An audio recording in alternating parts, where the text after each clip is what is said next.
It's time to accelerate. Hi, I'm your host, Andy Paul. Join me as I host conversations with the leading experts in sales, marketing, sales automation, sales process, leadership, management, training, coaching, any resource that I believe to help you accelerate the growth of your sales, your business, and most importantly, you. Hello, and welcome to Accelerate. I am excited to be talking with my guest once again. Coming back for a second visit to the show, Barbara Giamanco. She's a keynote speaker, author of the book, great book, The New Handshake, Sales Meets Social Media. She's passionate about customer experience. She's a podcaster. She does lots of things. Barbara, welcome to Accelerate. Thanks for having me back, Andy. It's my pleasure. So for those listeners who maybe hadn't tuned in the first time you were on the show, may just give a brief introduction of yourself. Sure. Well, I own my own company here in Atlanta, Georgia called Social Centered Selling. And so for a number of years, we've put a large focus on helping organizations develop their strategy around implementing social media into their selling practice. Those things are still important, but these days I focus even more intently on helping organizations to frame the right kind of experience, starting with the very first interaction with a buyer, all the way through to them becoming a customer and beyond. And as you said, I do have a podcast. I'm a corporate webcast host for certain technology companies and still do the keynote speaking. And one of these days may get another book out there, but who knows? It's funny. Every time you say the name of your company, Social Centered Selling, I think, gosh, we should start a new company called Self-Centered Selling. That'd be a new book title, perhaps. There you go, because there is a lot of that kind of selling going on out there, isn't there? I hadn't thought about that until you said the self-centered selling. It's interesting how we can throw that together. Okay. So, speaking of which, so in your mind, what is the single biggest challenge for sales reps today? Single biggest challenge for sales reps today. I think the single biggest challenge is being able to frame a message that really resonates and speaks to what the buyer cares about, not what they want to sell. Now, to be fair, some of that is management's fault because I believe that a lot of the training these reps are getting, especially newer reps, is really more focused on product pitches and demos. But in my mind, that's the biggest challenge, Andy, and research bears that out. Buyers are really sort of tired of the pitch. They need to buy things, but they need people who are going to be collaborative problem solvers who understand their business well enough to educate them with some fresh insights. And so I think that's a real opportunity actually for reps who want to be successful going forward. Yeah, I mean, I think that I don't think the situation has changed in terms of what reps are doing so much. I think it's ever been thus that they're more pitching as opposed to asking and listening. The difference is now the buyers have more choices. And that is a big change, and that has a huge impact on salespeople.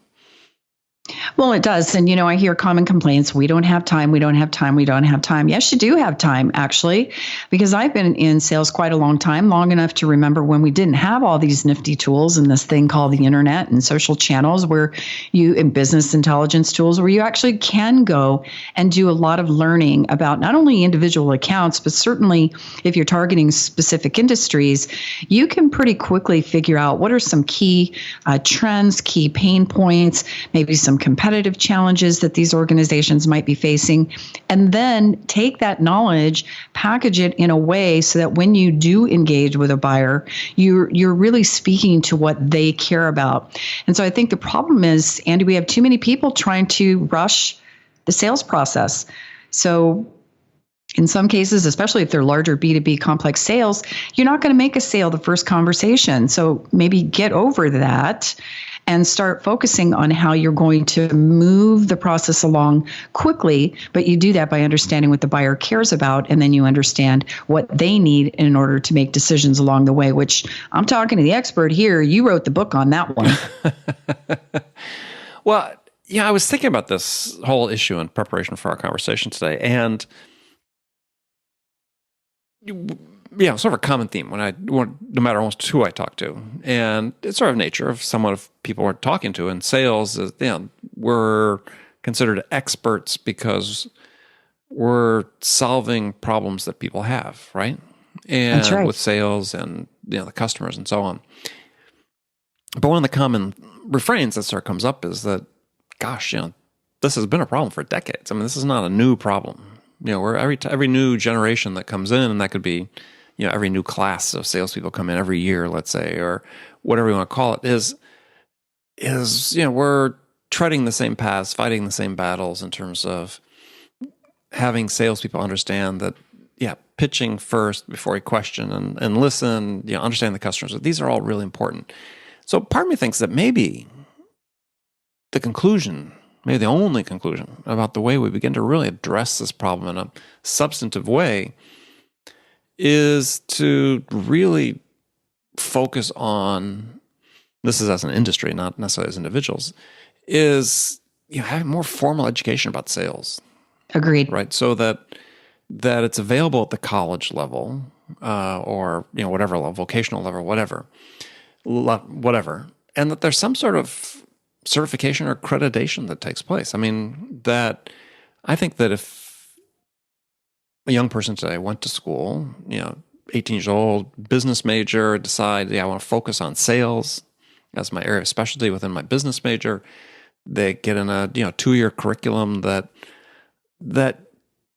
teaches them about this, that perhaps schools like Northeastern, which have great co-op programs where people go out and actually work for 6 months at a stretch or a semester at a stretch, as part of their undergraduate education, is that if you can incorporate that type of learning in a college education, to me, that's the only way we start putting ourselves out of jobs, is by having people educate at least at a base level so they understand, through their education, they can come apply their education into the professional world. Well, I completely agree with that. I mean, if you think about it, sales is pretty much the only profession that I can think of that you really can go to very few colleges to get a degree like you can in marketing or, any other thing you choose to go into, finance, whatever it might be. And that's a problem, I think, because a couple of years ago, the TAS Group had done a major survey and found that some 40% of organizations are not onboarding salespeople. They're not giving them the good consultative training skills that they need, selling skills that they need. They're getting trained on products and how to do demos. And, we have a great college here, actually, outside of Atlanta. Kennesaw State's one of the best in the nation. They offer an amazing curriculum, and it's pretty impressive in that it's backed by a number of major corporations. And I've been there and spoken to the group, and I've seen some of the work they do, and then they have this national contest. It's a super big deal. So this is a sales curriculum. This is a sales curriculum, and these students who come out of this program, they are like hired up immediately and they hit the ground running, and they are super productive straight out of the gate because they've learned how to sell. Even at the facility where they learn, they've got rooms set up where they can be videotaped so they can practice during the contest. It's really who can solve the sales challenges in front of them. It's pretty impressive what they do. Why more schools are not doing it, I don't understand. So perhaps we need more pressure from corporations to be insisting that those curriculums be put into place. Yeah, I wonder what I don't want to say resistance isn't really the right word, but why that hasn't taken off, right? I mean, there's certain positions that you wouldn't hire somebody in an engineering position without a double E degree. You wouldn't hire a nurse without a nursing degree. I mean, we can sort of go down the list of things where an employer wouldn't ever think to hire somebody in a specific role. And yet sales, we sort of treat like, I don't know. I mean, like anything that doesn't require, that you just have on-the-job training for, as opposed to something that's treated as a profession. And well, that's right. That's it right there. I think there's this collective myth that, salespeople are just born, right? Maybe the colleges aren't feeling the pressure because nobody's asking for the curriculum. Maybe students aren't coming in saying, hey, I want to get a degree in sales. I mean, I think as a whole, maybe the part of the problem is this bias against sales as a profession. I've had friends tell me that, when their parents found out they were going into sales roles, the parents were mortified, as if it's like some horrible job to be in. I think it's one of the best careers ever. And so I just think there's a lot of this collective, stuff still stuck in the psyche that says selling is not a great profession to go into, or it's easy to pick up and just do well, which it is not. No, I mean, it's certainly not for everybody, right? And it seems like a lot of, again, kids in college, they make that decision, some fairly significant career decisions as undergraduates. As you said, be going into finance, marketing, it could be, pre-med, da-da-da-da. Again, I don't know what percentage of them actually end up pursuing those paths, professionally, but sales certainly should begin to fit into that mold. And it seems to me that's really the only way that we're going to get to a point where we stop sort of talking about these basics, like, okay, salespeople talking too much before asking questions, and really, great questions, and listening to the customer answer, being present. It's like, that's so fundamental to the act of selling. And yet it's having to be taught and retaught, for every new salesperson basically that comes into the business. Absolutely. Well, then, and now we're starting to get into generational issues, right? So you've got millennials who are overtaking the workforce, and they have an aversion to, the telephone. They don't want to pick up the phone and call people to have these conversations. And yet I'm not sure how they expect that they're going to make a sale. It's not going to happen over a text or a tweet. I can tell you that. So right, they're not getting the basics. They don't come out of school trained. They go into organizations who aren't training them. And you're right, these are not new issues, Andy. We keep hearing the same sad statistics every single year about half the sellers out there not making quota. It just perplexes me then, why don't more organizations do something? I mean, having a salesperson come in on the front lines, especially, let's say, inside sales, where super popular, sales development reps, business development reps. These are younger folks who don't have that training that we're talking about. And they come in and they're floundering around. They're not productive. They could actually be inadvertently, without meaning to, even be damaging the brand because of the way that they're presenting themselves.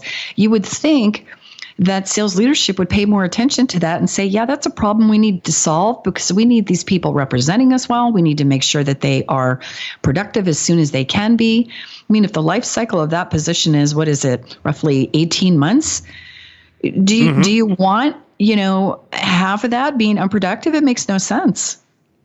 Well, yeah. And I think part of this is due to the perspective, and I'd be interested to get feedback from the people who are listening to the show, is that the difference is that the view is that sales is still essentially an apprenticeship, that, it's all going to be done, all the trainings could be done, and learnings could be done on the job. Look back 100 years ago when people, were apprentices for specific crafts, shoemakers and so on, is, they indentured a young boy into a household of, a shoemaker, and that's how they learned the trade. That's right. And there's still people who have that perspective. I just read it, yesterday in an article online. Basically, it's just said, sales is an apprenticeship, which it's hard to deny. That's what it is today. But it seems like we're perpetuating that, and it's not really, we as an industry are perpetuating that, rather than saying, we need to get more educational institutions to really focus on providing people that have some more basic level of training in sales. And if they did, I think these people, the value they have and the ability to find jobs coming out of school would be greatly heightened. And maybe address some of the issues you had brought up, which, about, I even hate to use the term millennials because granted it's a generation, but I don't think their challenges are much different than, other generations have faced when they first enter the workforce but maybe it opens them up to, different way of communication, talking, understanding how they really do influence the psychology of people based on the actions they take. and they come more grounded with that, then I think that's gosh, that'd be fantastic. It would be fantastic. And, and then also I'm a big proponent of what I said earlier about doing the research, learning about the business. This is another area where people need more training in this. I mean, I've done some programs this year where specifically was just teaching them how to go through the process of research, which I would think would be pretty straightforward, but you can't assume that, right? Again, if they're not getting the help. So, I find that sometimes researching prospects or not just prospects, but the company, the industry, figuring out what core trends are, or maybe 3 or 4 core challenges are, and then how you take that and spin that into a message. When your initial contact is you're trying to get someone to take a meeting with you, instead of defaulting to, well, let me tell you how awesome our company is, and here is what we sell, and you'll probably be interested, or using cheesy subject lines to get somebody to respond to you. It all comes back for me more about the quality than the quantity. I don't think pushing salespeople to do more activity when it's not good quality activity is really the answer either. Well, it seems to be a trap certain segments of sales seem to be falling into. At least my view, and looking at these companies, working with these companies, is it's one of the things that technology enables. I mean, you've got these great sort of transparent view into your process and what's happening, and I think that tends to, just from a human nature, it tends to lead toward the desire to have more activities because you can see them, right? I mean, if you can see that, gosh, I could see into everything we're doing, our activity level, our conversion rates up and down, stage conversion rates, everything that's happening, and we're getting, X out of it at the end, is what I think I see more frequently these days, is that managers are saying, okay, we've got this process, we're getting X of it at the end, rather than making our process more efficient, we're just going to do more things because that's the way we're going to grow that X. To get to 2X, it's doing more things as opposed to saying, well, I could do the same level of activities, but if I could make them twice as efficient. Exactly. And effective, right? I've always said that you should never confuse activity with effectiveness. I mean, if the end goal, let's just, we stay on the topic of inside sellers, right? These business development reps, sales development reps who are, their job is to really be prospecting and trying to set appointments. And then, somebody else is going to come in and kind of move that sales conversation to the next level. Mm-hmm. But they need those skills too, because let's face it, buyers right now are so jaded and they have so many ways to block us that if you hope to break through any of the noise that's out there, you've got to stand out. And I see it as a key differentiator. But you know what I also think it comes down to, Andy? What? It's work. It's work. Meaning it's not easy. You have to, all right, so I know I have, 10 phone calls lined up today, or I need to make X amount of prospecting calls every single day. Well, I also need a little bit of time to kind of plan. So I don't necessarily mean you have to go deep on every person that you're calling, though you should know something about them. But I'm not seeing sales teams where they do even some batch planning, like say, okay, these are the 3 industries I'm going to be targeting in my prospecting calls today. All right, what are the top 3 things that are going to resonate with buyers in each of those buckets? I just don't see people putting in the work. And I don't, how else are you going to learn if you don't put a little bit of time into it? Well, I think that's, again, and from my perspective, that's not a generational issue. That's just across the board at all. With salespeople. Yes, I totally agree with you. That's not a generational thing. That's across the board. I mean, I'm surprised at the number of people who call me, and there have been times when I picked up the phone, I didn't recognize the number. It's a salesperson, and hi, this is so-and-so. I'd like to talk to you about XYZ. I checked out your website. Could you tell me a little more about your business? Well, yeah, no. Why am I talking to you? Because if you couldn't spend the 2 minutes it takes to even look at a LinkedIn profile to get some sense of who I am, then that just says to me that you're not somebody who's going to be a good resource for me. I'm not going to want to buy from you when you can't even take a few minutes to even understand who you're talking with. And I don't know about you, Andy, but I don't get on the phone with anyone without checking them out for a few minutes. Doesn't take long, but just enough, right? So I can make to make these mental notes about who am I talking with, who do we know in common, what do they sort of care about? Do they have any, charities or causes they're interested in? I look for these things that help spur an actual human conversation. And you're doing that as a buyer, potentially, Yes. right? Which I think is a part that too many salespeople sort of overlook, is that, you're looking for those things as a seller in order to make that connection. Buyers are too. That's right. And when I'm a buyer, when I have my buyer hat on, because after I left corporate America and started my own business 14 years ago, I get a lot of the phone calls about I do too. buying X, Y, and Z. I know you do too. So when I have my buyer hat on and somebody comes at me with the whole, I checked out your website, can you tell me what you do? I almost have to restrain myself and maintain my composure and be professional, because I want to scream at them. If you actually looked at the website, you'd know a little bit about me, right? So, and to ask a buyer to let me, you're calling out of the blue, you have no relationship with, and you're asking them to give up their time to tell you about the business. It's ridiculous. And it's the reason why we see a lot of folks not progressing as quickly as they could in the sales cycle, because it's the starting point that often sort of, hangs them up, right? And like I said, I think there's this, I've sat in it with salespeople, even seasoned, where the instinct is, okay, we're going to focus our attention. Everybody's going to prospect for an hour a day. And I will hear reps talk about the fact that if they get somebody on the line, bam, they want to roll into the whole pitch. And it's like, no, your objective was to get enough of a connection to schedule the meeting. And then you come back later, right? You've crafted sort of your plan for that meeting and what you hope the objective will be. You learn a little more about the buyer.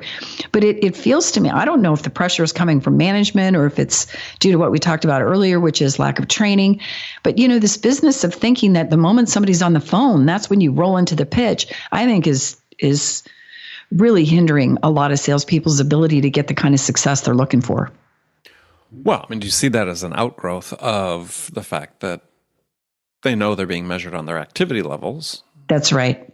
And again, that is really not necessarily anything new, but it's never been able to be tracked at a level of detail that it is today.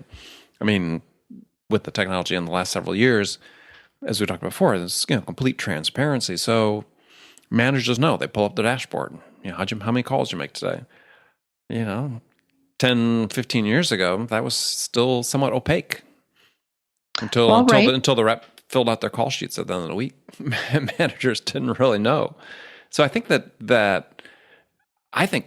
at this interesting inflection point where we have to learn really how to adapt this data that we have and integrate it with the human side of selling and the human side of managing people, to sort of mitigate some of these behaviors that are going on. Because again, I think it's, as an example I gave before, is too often the answer seems to come in the form of just do more, right, of what we're doing, rather than let's do this way better.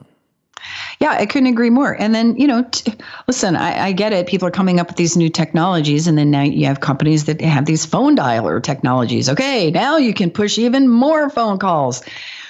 And I still continue to say that that's good. And to your point about merging then the human behavior, it's the quality of the conversation you're able to have when somebody picks up the telephone. And I just think that is a big gap. And I don't even think it would be that difficult to overcome if more managers were paying attention to that, they were really asking themselves, okay, well, Susie's been making the calls and sending the emails, still not getting the sales meetings. How is asking Susie to do more of those same things the answer? I think the answer lies in evaluating more carefully. Well, what's happening if you're getting them on the phone or you're sending the emails? Is it possible that what you say and what you write is the reason why you're not able to move that conversation forward? And then, I think that whole philosophy applies throughout the entire sales process, Andy. Let's say you do get the first meeting and you manage to do reasonably well and you move it to the next stage. Same thing. There's got to be quality interaction, I believe, at every step. You certainly talk about this in your book about really understanding what the buyer needs in order to make a decision quickly. And that just doesn't seem to be getting enough attention, in my opinion.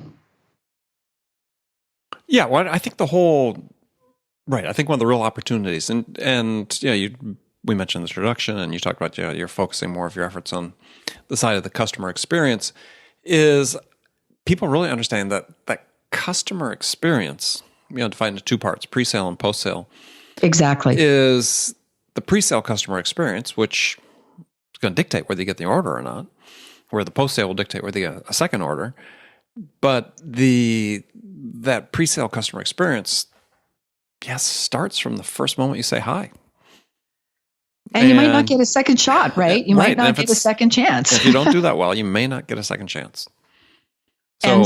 Right. And harassing, I mean, this latest trend with emails, you're getting, well, did you get my last email? Well, did you get the last 3? Well, I've sent you 4 emails. You haven't responded. Well, okay. Either it wasn't interesting to me, I'm busy, I don't have time for you. Well, but what is this business of you're now going to harass me because I'm not responding to an email from a total stranger who's adding no value to my life anyway? It's just it's almost funny, but it's not funny. It really does, I think, harm the professionalism of sales when, if we want people to think about sales being a profession where people do good work, and many thousands of salespeople do, and they do a great job working with their customers. We just unfortunately have a fair contingent out there that is not doing a good job. And I think when that happens, it does harm the profession. It causes more of that bias in a buyer's mind that says, yep, these salespeople, all they want to do is pitch me. So I'm gonna avoid talking to them for as long as I can until it's absolutely critical. Yeah, it's an interesting problem because I think that there are some number of companies that are having success with this. Yes. So as much as you may think, you personally, if you're at the receiving end, that's horrible and reflects badly on sales. Yeah, that's a fair number of companies that are actually finding success using that model. And what they look at it as saying, well, look, I can't predict when this person's going to become available, when they might possibly look at their inbox. So if I have this cadence of contact or sequences of contacts that I'm doing, which could be a mix of email, phone, and social, and so on, though it seems predominantly to be email these days, for all the talk about incorporating social touches into some of these workflows for SDRs, I have to admit, I've never received one myself personally, though I get the emails all the time. If it wasn't working, people would have changed already. But I said it is working at some point for a number of companies. But I think the question is, it just needs to work better. Agreed. And I think that's the part. I sit at conferences and we talk about certain industries, their close rates, and they always strike me as being really low.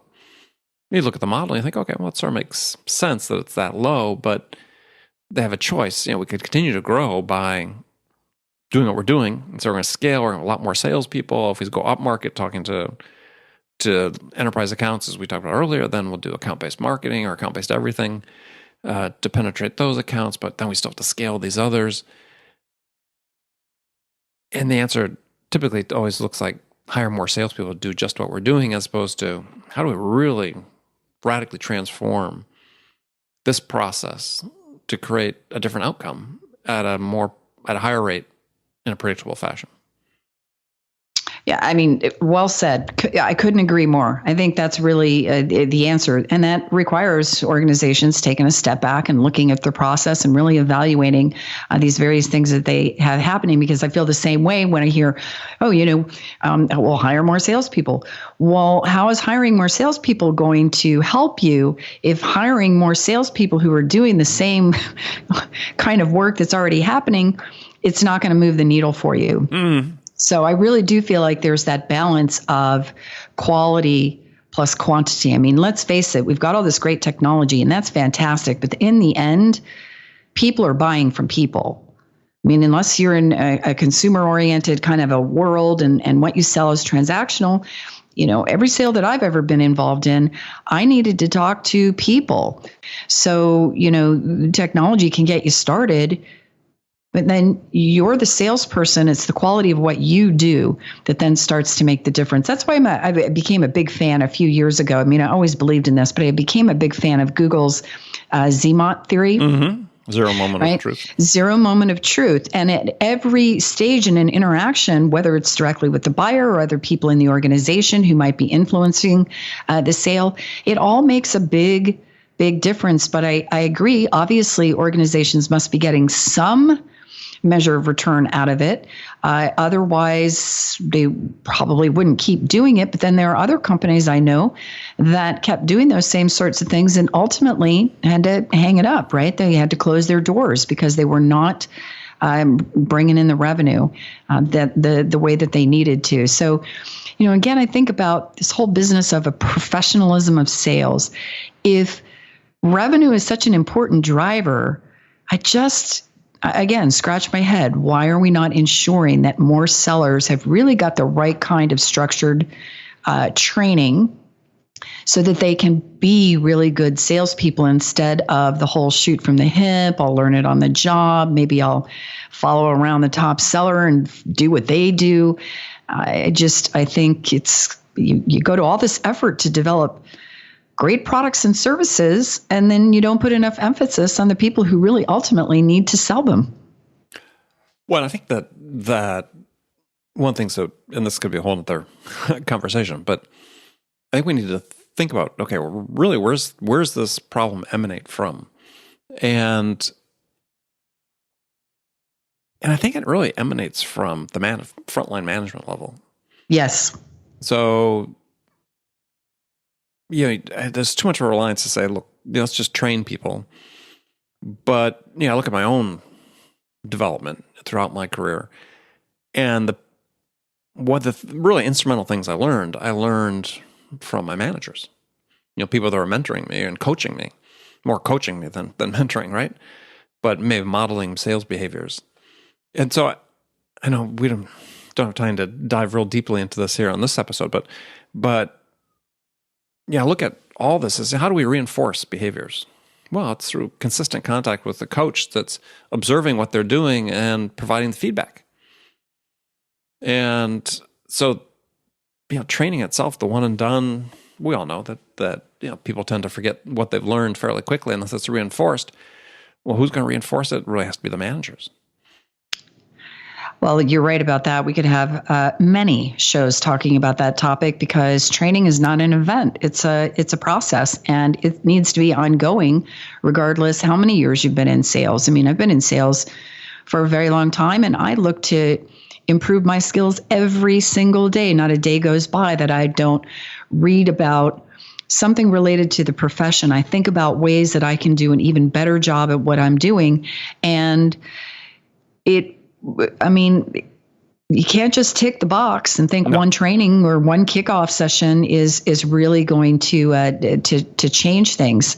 Again, I'm not going to go to one training to learn how to be a surgeon, am I? Not here at least. So, it gets back to this bigger thing, which is why isn't sales treated like a serious profession? Because it is a serious profession, and people who do it well do well by their customers. Everybody wins. You can make a great living. I think that is ultimately at the root of it. There are still some biases around, what sales is and isn't, I think. Yeah, well, I think, that's a good question. That's another one we could spend an episode on. Without a question, we collectively could help address some of that just through our actions.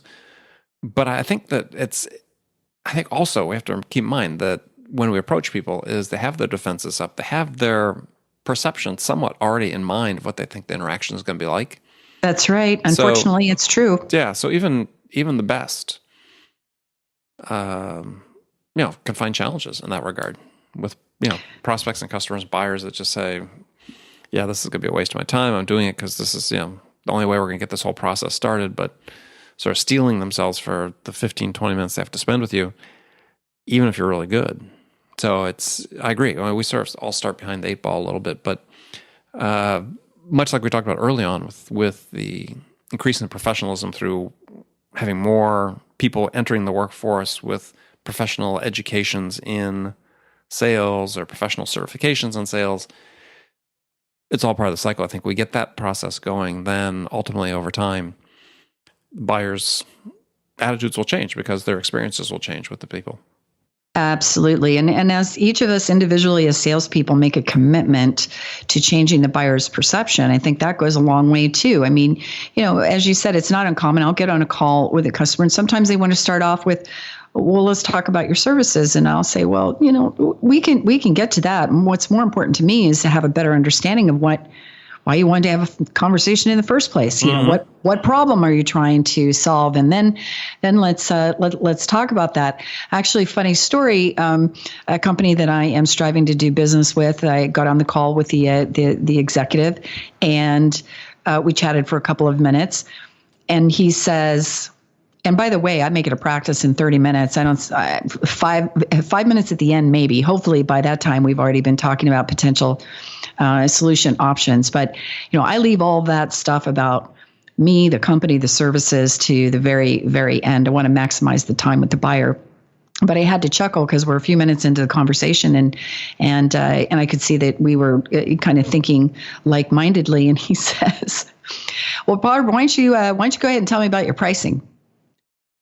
And I just stopped for a minute and I said, yeah, we're not really ready to talk about pricing. I still don't have a super clear understanding of the outcome you're looking for, what you consider to be success metrics. And, you've told me a little bit and I did a little homework, but I think there's more conversation we need to have before we talk about pricing. He stops, he laughs, he says, wow, you're good. I was trying to trick you. Yeah, it was kind of funny, really, but the moral of the story is, don't fall into the trap, right? Don't fall into the trap of the buyer leading you down the path of, hey, tell me all about your stuff or give me your pricing when it's maybe too early for you to be having those kinds of conversations. Right. But without a lot of training and experience, you might not know to do that. Well, and see, that's the point I made earlier is I don't think it's so much training, though so you want to expose people to it, but it has to be reinforced every day by the frontline manager that's observing this person in action. Absolutely. Listening to calls, going on calls if they have, remote meetings with the prospects. And that sort of constant feedback is what really people really need to improve. So Barb, I have some rapid fire questions we're going to end the show with. Oh, boy. Since you've been here before, you got a different set than you had last time. Well, let's hope you don't hang me up because I don't know. I don't remember how it went last time. Oh, it's fine. Trust me. So, first question. We have 4 questions. First question. In your mind, is it easier to teach a technical non-salesperson how to sell or teach a salesperson how to sell a technical product? I think it's easier to teach a salesperson how to learn a technical product. That was my experience. Okay. Personally. Okay. So, what's one great literary book you think every salesperson should read? A novel or a non-business book, just something completely different, but was influential for you? Well, that's an easy one because I'm reading it right now, and it's called Deep Work. Okay. And it's all about really learning how to think more deeply and avoid all these short-term distractions. Fantastic book. Highly recommend everybody read it. I've almost read the whole thing in one sitting. It's just that impactful. We'll borrow yours then. There you go. And who's the author? I don't remember his name. Khan something. Anyway, if you look up Deep Work, you'll find it quickly. It's pretty popular. It just came out last year. Okay. So next question is, if you could change one thing about your business self, what would it be? I could change one thing. Well, one of the things I'm changing about my business self is making sure that I'm not falling victim to, the next bright, shiny object. So when I get on a path, I'm really working hard to make sure I stick to it until it's done. And that's why this book, Deep Work, is really impacting me, because it's making the case for how important it is for you to really focus your attention on things that are important and go much deeper. So that's the one thing I'm working on changing. Okay. So last question for you. Do you have a favorite quotation or words of wisdom that you live by? Yeah, I guess I do. It's from the Buddha. You are what you think about. Okay. Right. I mean, if you think negative thoughts, you think you can't do it. Well, that's, as Henry Ford once said, whether you say you can or you can't, you're right. Right. So I'm very much a big fan of focusing my attention on what I want in my life, what I want to attract in my business, the kinds of clients I want to work with, people I want to partner up with. And I stay very, very focused on those positive elements. It doesn't mean that I'm a Pollyanna and negative things don't happen, but I really do believe that the quality of your thoughts determine the quality of your life. Well, I think that's, absolutely true. Absolutely true. All right. Well, Barb, thanks for joining me again. Tell folks how Absolutely. Thanks for having me on. I always appreciate it. It's these conversations are important, and I appreciate you including me. Well, honored you join me. So tell people how they can find out more about you. Absolutely. You can find me on LinkedIn, Barbara Giamanco. Visit the blog, barbaragiamanco.com. Company website is scs-connect.com. I'm good with the telephone. You can call me here in Atlanta at 404-647-4925 or find me on Twitter at Barbara Giamanco. Essentially, just Google or Bing my name and you will have no trouble finding me. Yeah, and that's... I have a digital footprint. You have a digital footprint. Yes, you do. All right, Barb, thanks again. And friends, thank you for spending this time with us. Remember, make it part of your day every day to deliberately learn something new to help you accelerate your success. And an easy way to do that is to join my conversations with top business experts like my guest today, Barbara Giamanco, who shared her expertise about how to accelerate the growth of your business. Now, if you enjoy Accelerate and the value we're delivering, then please take a quick minute right now to leave your feedback about this podcast on iTunes, Stitcher, or wherever you listen. It would be very much appreciated. So thanks again for joining me, and until next time, this is Andy Paul. Good selling, everyone. Thanks for listening to the show. If you like what you heard and want to make sure you don't miss any upcoming episodes, please subscribe to this podcast on iTunes or Stitcher.com. For more information about today's guest, visit my website at andypaul.com.